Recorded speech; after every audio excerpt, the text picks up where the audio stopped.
প্রশ্ন হচ্ছে সংখ্যালঘু কারা? যথার্থ সংখ্যালঘু হচ্ছে দুর্বৃত্ত।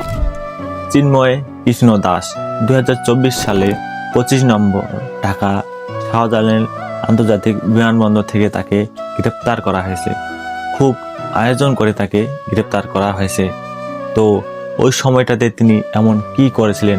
তিনি ঢাকা থেকে বিমানযোগে এয়ারলাইন্সে তিনি চিটাগাং যাচ্ছিলেন সভা সমাবেশের জন্য, এবং তাকে গোয়েন্দা পুলিশ গিয়ে একদম আয়োজন করে গ্রেপ্তার করে।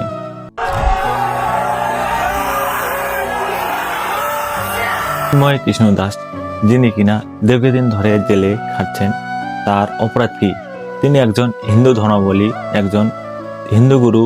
তিনি কিনা ধারাবাহিক হিন্দু ধর্মাবলম্বীদের উপর নির্যাতন নিপীড়নের প্রতিবাদ করেছিলেন, সভা সমাবেশ করেছিলেন, এবং তাকে পুরস্কৃত করা হয়েছে বছরের বেশি সময় ধরে।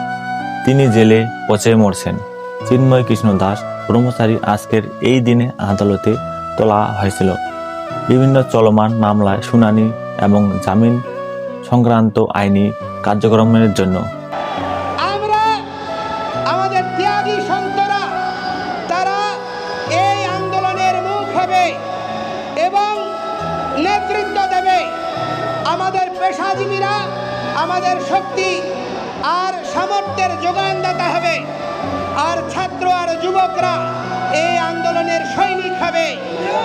আমাদের মায়েরা প্রেরণাদাত্রী হবে এই আন্দোলনকে। রাষ্ট্র আদালত প্রশাসন কর্তৃক সার্বিক নাটক শেষে আবার তাকে জেলে পাঠানো হয়েছে। মুক্তি চেয়ে লজ্জা দেবেন না, যেহেতু তাকে মুক্তি দেওয়া হলো না।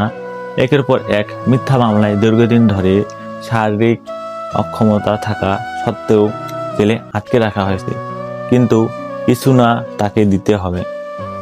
তো তাকে কিছু আজ পুরস্কৃত করা হয়েছে। চট্টগ্রাম মহানগর পুলিশ 329 জনের একটি তালিকা করেছেন। সেই তালিকার নাম হচ্ছে দুষ্কৃতকারী। দুষ্কৃতকারীদের নাম এবং সেই তালিকায় চিন্ময় কৃষ্ণ দাস নামে অন্তর্ভুক্ত করা হয়েছিল।